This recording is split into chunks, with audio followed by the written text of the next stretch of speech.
और ये आपने देखा कि ये सारी सभ्यताएं एक तरह से विलुप्त हो गई।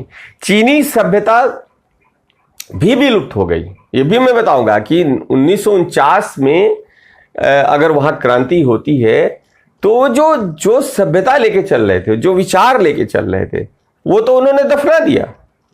वो तो फिर जो विचार लेते हैं, अडॉप्ट करते हैं वन पार्टी टोटलिटेरियन सिस्टम, तो वो तो भाई वो विचार तो मार्क्स, स्टालिन और लेनिन, वो तो यानी पश्चिम का ही तुम विचार ले लेते हैं।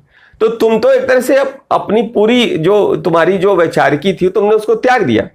या आप कहेंगे कि मिस्र की सभ्यता क्यों खत्म हो गई, सुमेरिया की सभ्यता क्यों खत्म हो गई, बेबीलोनियन सभ्यता क्यों खत्म हो गई, ईरान की जो फारस की सभ्यता थी, जो पर्शियन जिसको कहते हैं, वो सभ्यता खत्म हो गई। क्यों सभ्यता खत्म हो गई, कहां विलुप्त हो गई वो सभ्यता? ये प्रश्न बनते हैं कि इस पर हमको चर्चा करनी पड़ेगी कि क्या वो अनायासी, भाई मोहम्मद इकबाल 1905 में कह रहे हैं कि भाई सारे जहां से अच्छा हिंदुस्तान हमारा, और यही मोहम्मद इकबाल साहब हैं जो आगे चल के कहते हैं कि सारे जहां से अच्छा पाकिस्तान हमारा। तो ये पूरी बात नहीं आती है। और पाकिस्तान का जो बीज मतलब बोया जाता है वो उनके दिमाग से उत्पन्न होता है। और आप आश्चर्य करेंगे कि जो व्यक्ति जो हिंदुस्तान को सारे जहां से अच्छा मान रहा है, और ये भी उसमें कह रहा है कि भाई वो सारी सभ्यताएं नष्ट हो गई, मिस्र की सभ्यता नष्ट हो गई, या जितनी पुरानी सभ्यता नष्ट हो गई, और ये भी कह रहा है कि भारत के लोगों के पास, हिंदुस्तान के लोगों की कुछ तो हस्ती होगी, कुछ तो इनकी औकात होगी जो ये बच गया। लेकिन उसी व्यक्ति का आगे चल के आपने कहा कि मतलब वो उसका विश्वास उस पर नहीं रहता। वो जो बात जो वो स्थापना दे रहा है, जो वो अपना एक अपनी मान्यता दे रहा है, उसी मान्यता और उसी स्थापना पर टिक नहीं पा रहा है थोड़े दिन के बाद ही। यानी कि बात सही कह रहा है, लेकिन क्या कारण था? इसलिए मैंने कहा कि पिछली बार हमने कहा कि भाई उसको हम लोग देखेंगे कि वो कहां से वो किस दिशा में वो गया, कैसे पाकिस्तान का निर्माण हो गया। ये बात हम लोग आगे चर्चा करेंगे। लेकिन अब एक बात तो उसने कहा कि भाई सारी सभ्यताएं वो खत्म हो गई और हिंदुस्तान की सभ्यता रही। ये जो हिंदुस्तान की सभ्यता है वो, इसलिए मैंने कहा कि भारत विश्व दृष्टि बहुत ही महत्वपूर्ण बन जाती है। इसलिए महत्वपूर्ण बन जाती है कि ये अपने किसी न किसी रूप में ये आज भी विद्यमान है, और विद्यमान ही नहीं है।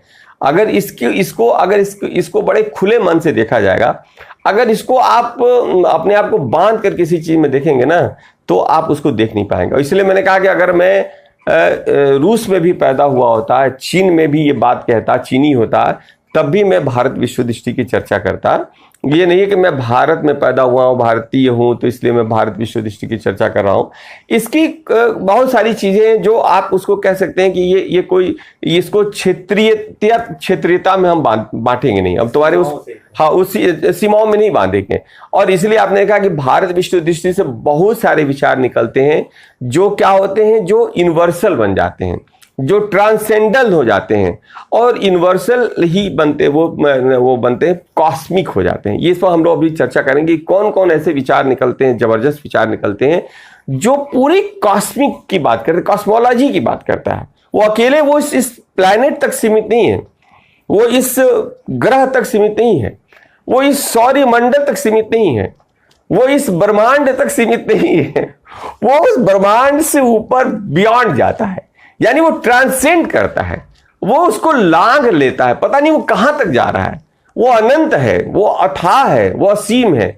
यानी कि जो भारत विश्व दृष्टि है वो कोई फिक्स्ड नहीं है, वो बहुत ही ज्यादा उसमें गहराई है। अब कहां से वो गहराई आ रही है, ये चर्चा का, ये जो मैं कह रहा हूं, ये कोई मैं किसी किसी कहेंगे कि इतिहास के सम्मोहन के चलते मैं नहीं कह रहा हूं। मुझे लग रहा है कि इसको कहने के पीछे मेरे पास प्रमाण है, और इस प्रमाण को हम लोग प्रमाण पर चर्चा करेंगे। यानी फैक्ट के आधार पे ही चर्चा हो रही है, ये विश्वास के आधार पर मैं कोई चर्चा नहीं कर रहा हूं। और अब बात आ रही है कि